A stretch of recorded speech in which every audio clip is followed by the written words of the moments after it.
Good morning, good afternoon, good evening, everyone. I'm Norbert, and this is my channel, The Average Idiot. It's been a while since I recorded a video, and I've been meaning to do this one for quite some time. And so I'm going to tell you a story about a close call or near-death experience I had when I lived in Thailand between 2004 and 2006 as a teacher. During this time, I lived in up north in Chiang Rai, and then I also lived in Songkhla and Suratani. And during part of the time I was there, I lived in a province called Songkhla and a small town called Renault. And this was a very rural town. I was the only Farang or foreigner who lived in the area. I really enjoyed, working with the local Thais and kind of being just immersed in the culture there. Uh, However, as just a one foreigner in the area, I did get a little lonely, and I do feel I needed some interaction with foreigners. So on the weekends, I would go to the closest big town called Hat Yai, which is like the Bangkok of the South. And so Hat Yai is about 100 kilometers south of where I was in Renault. Okay, so I take a bus ride out there every weekend almost. And anyway, one night when I was in Hat Yai, I was eating dinner at a restaurant in a tourist area, and all of a sudden I heard firecrackers go off. And that's what it sounded like to me. And so other foreigners in the restaurant were startled, and they rushed to the storefront or the front of the restaurant, and we observed a truck in flames.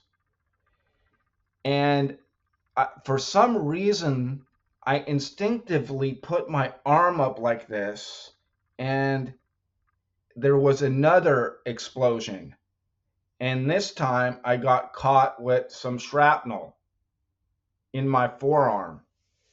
And if you look closely, you could see the shrapnel, or actually the wound right here.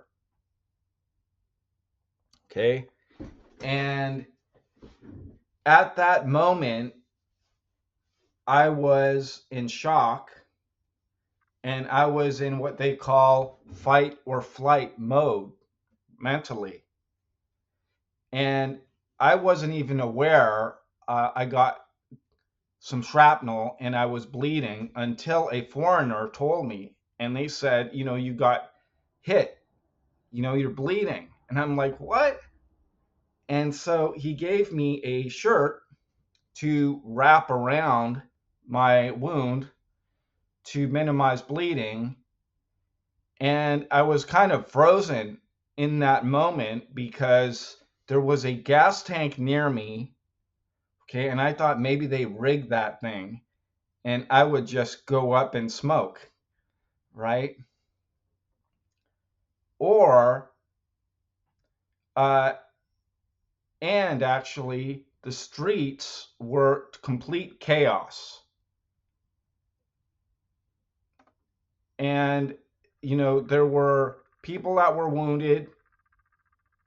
There were authorities all over the place. So we had the military, the police, maybe ambulance, maybe even some insurgents sprinkled in there that are just getting ready to attack again. with machine guns. Imagine. And there were some fatalities too, I saw. And so I couldn't decide what I should do. Like I could hop in the ambulance, there was room because I did go outside. And then I thought to myself, well, what if they rig that? So I was a little paranoid, you know. So I started thinking like Forrest Gump, and I was like, run, Norbert, run. And so that's what I did. I ran 3 city blocks, and I got to a residential area which seemed like a college dormitory. I met some young adults there, and they flagged down a songtao, which is a truck that transports people.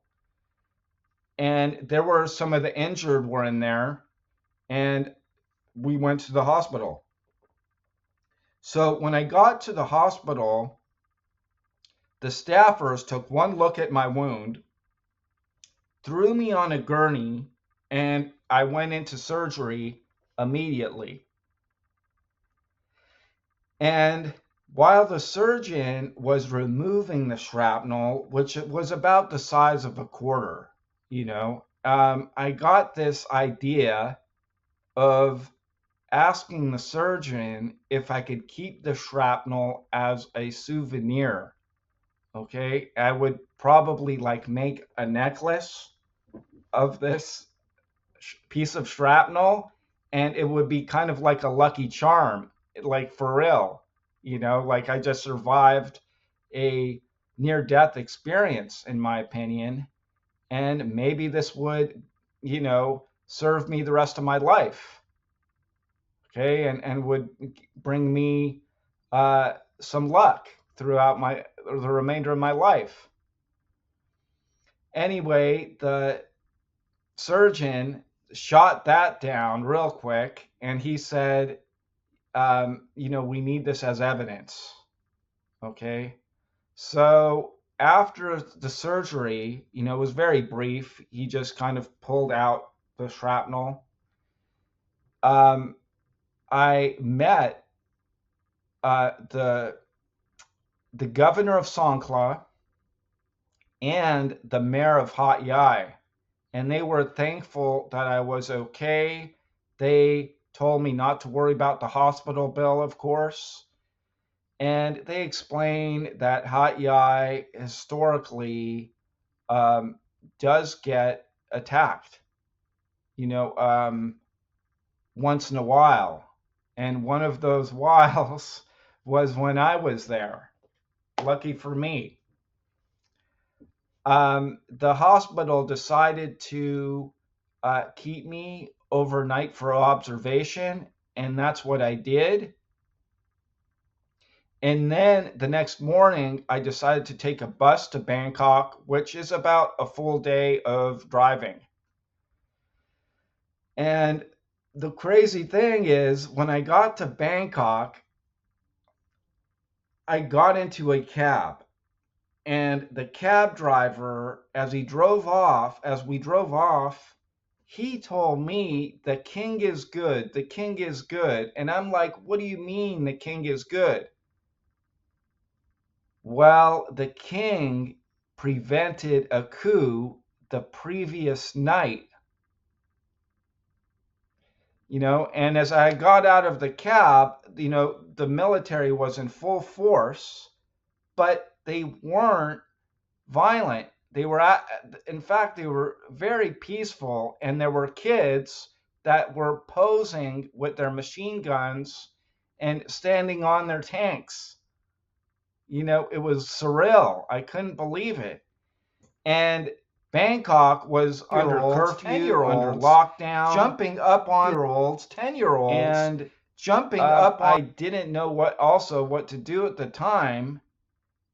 So I stayed at a guest house overnight, and I decided to go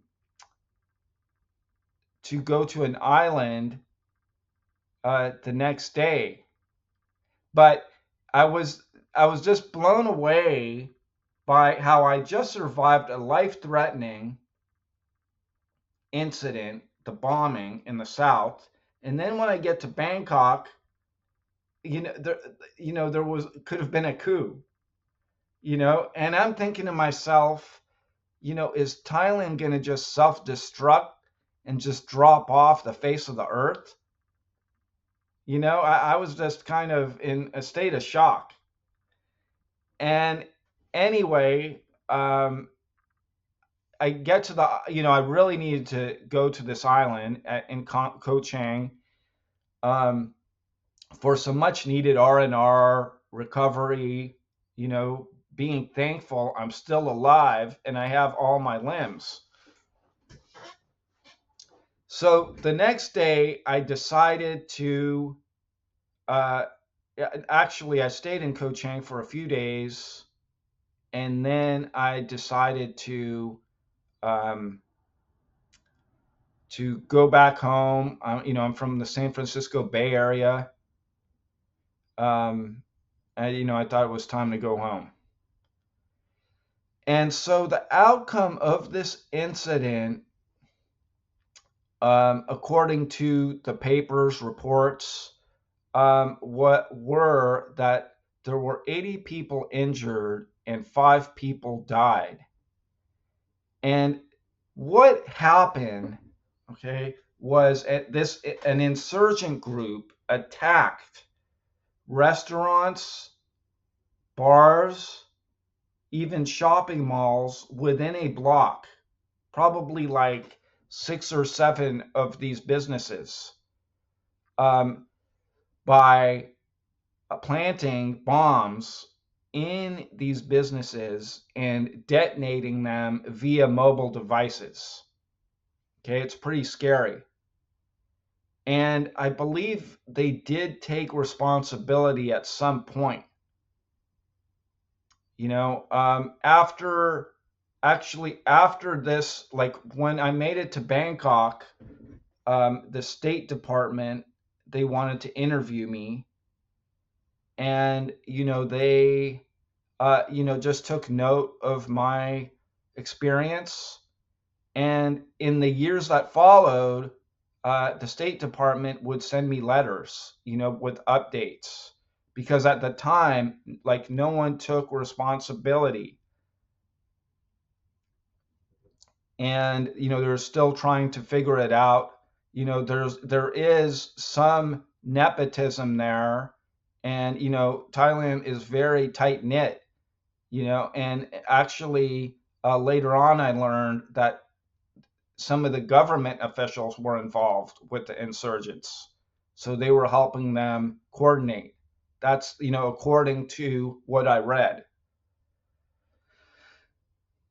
So I will be providing a link to this story in the description of this video. It's a Wikipedia link that explains what happened, if you're interested in reading up on this. Well, that does it for this story. I'd appreciate it if you could like and subscribe. I'm trying to grow this channel more.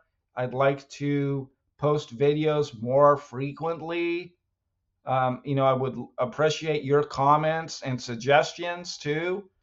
I'm trying to keep this channel kind of fun and kind of diverse. Maybe you could give me a video you'd like to see or listen to. Have a great day, great morning, great night, wherever you are. Thank you.